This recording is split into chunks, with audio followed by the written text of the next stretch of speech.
এই অল্প বয়সে আমার হাজবেন্ডটা আমি হারাইলাম। যখন বাবার মুখটা দেখে তখন বলে dad is sleeping don't Cry.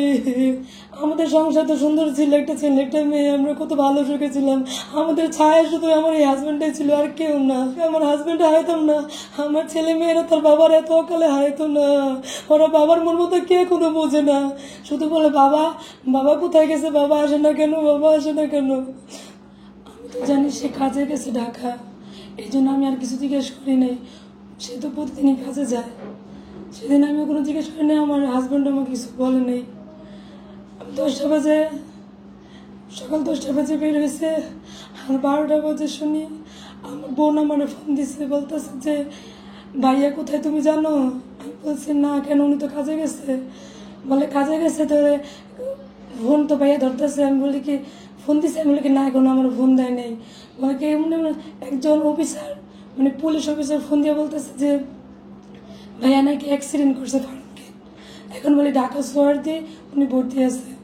তা আমি বলছি যে কীভাবে হলো, কীভাবে অ্যাক্সিডেন্ট হলো এটা বললে আমার বাবার বাসায় আমি গেলাম। পরে শুনি যে উনি বলতেছে অফিসার বারবার ফোন দিয়ে আপনারা আমার মাঝে অ্যাক্সিডেন্ট করছে, আপনারা ঢাকা শহরতে চলে আসেন, উনি ভর্তি আছে। আমরা যেতে যেতে বলতেছে যে ওনার ওয়াইফ এবং তাদের ছেলে মেয়েদের নিয়ে আসবেন সাথে করে।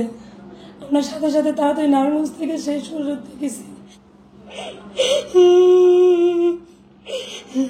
আমি থেকে তো হতভম্ব হয়ে গেছি। এটা অকল্পনীয় লাগে, এটা অকল্পনীয়। মানুষ কত দুর্ঘটনা ঘটে টিভিতে, ছেলে মেয়ে সামনেতে দেখে, তখন মনে মনে ভাবতাম যে এই দুর্ঘটনা ঘটে হয়তো বা মানুষের যে কাজগুলো আছে তারা সচেতন না। আমাদের সরকার যারা আছে, সরকার আছে, উনি সচেতন না দেখে হয়তো বা আমাদের দেশে এই ঘটনা ঘটে। যদি একটু সচেতন থাকতো তাহলে মনে হয় এই ঘটনা বাংলাদেশে ঘটতো না। কিন্তু কে জানে সেই ঘটনায় আমার ঘটবো। আজকে যদি মানুষ সচেতন থাকতো, আজকে যদি রেলমন্ত্রী যেটা বিয়ারিংটা করছে এটা যদি সচেতন থাকতো, বা ছেলেদের জিজ্ঞাসা বলে বাবা কোথায় গেছে, বাবা অ্যাক্সিডেন্ট, এটাই বলে। যখন বাবার মুখটা দেখে তখন বলে dad is sleeping don't Cry. এই কথাগুলা এতটুকু বাচ্চা এই বয়সে তারা বাবারা হারাইছে, এটা সত্যি মানা একবারে দেয়। আমার হাজব্যান্ডের বয়সটাই কত, এই 35 বছরে সে এই দুনিয়া ছেড়ে যাবে, একটা অকল্পনীয়, এটা অবাস্তব ঘটনা। আমাদের সংসার তো সুন্দর ছিল, একটা ছেলে একটা মেয়ে, আমরা কত ভালো সুখে ছিলাম। আমাদের ছায়া শুধু আমার এই হাজব্যান্ডটাই ছিল, আর কেউ না। আমাদের 3 জনের ছায়া ছিল শুধু আমার হাজব্যান্ড, তাদের ছায়ায় আমরা এতদিন বেঁচে আছি। এখন কারে বলবো বাবা ঘুরতে নিয়ে চলো, কিছুক্ষণ পর পরে বাবারে বলো ঘুরতে নিয়ে চলো, আর বাবা বেরিয়ে যায়। কিছুক্ষণ পর পরে বাবা চলো বাইরে চলো, বাবা নিয়ে যায়। এখন বলো কে নিয়ে যাবো, একটু পর কে নিয়ে যাইবো, আমার কলেজে। আমরা যে সাধারণ মানুষ, আমার হাজব্যান্ডের সাধারণ মানুষ, তারপর কোনোদিন বুঝতে দেয় না সন্তানরা আমারে যে আমাদের সামনে সাধারণ মানুষ। তাদের ছেলে মেয়েরা কোনোদিন মানে একটা আছে না যে কৃপণতা, কোনোদিন কৃপণতা করে নাই, একটা টাকার কোনো কিছু কৃপণতা করে নাই। প্রতিদিন 2000 টাকা, কমপক্ষে 2000 টাকা ছেলে মেয়েদের জন্য ভাঙতো। কেউ তো প্রতিদিন রিক্সায় ঘুরাইতো, প্রতিদিন দোকান থেকে তাদের মজা কিনে দিত, প্রতিদিন খেলনা তো আসে, প্রতিদিন খেলনা কিনে দিত।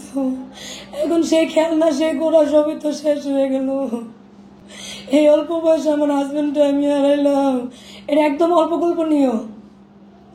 আজ যদি সচেতন থাকতো মানুষ, তাহলে আমার হাজবেন্ড আমি হারাইতাম না। আর সরকারও যদি সচেতনভাবে সবকিছু করতো তাহলে এটা হইতো না। আসলে কি আমি বাংলাদেশে বাস করি, ঠিক আছে, আমি বাংলাদেশকে ঘৃণা করি না, বাংলাদেশের মানুষ না।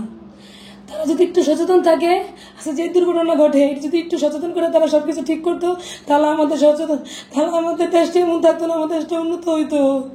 শুধু একটাই দাবি আমার হাজবেন্ডের, এই তদন্তটা ঠিক মতো করে দেয়। আমার এই ছেলে মেয়ের ড্রাইভারকে নিবে, আমার এই ছেলে মেয়ে আর আমার সবকিছু ড্রাইভার, তাই সে তার বাবা ছিল, তার সে বটগাছের মতো ছায়া দিয়ে রাখতো। এখন কেউ নেই আমাদের জায়গার মতো, এখন কেউ নাই।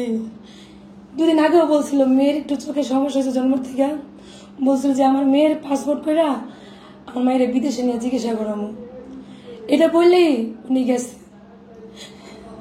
কথা বলছিল যে তুমি কোনো চিন্তা করো না, আমার মরে গেল আমার কোনো অসুবিধা নেই। আমার মেয়েরা, আমার ছেলে মেয়েরা, আমি এখনো তার স্কুলেই ভর্তি হয় নাই।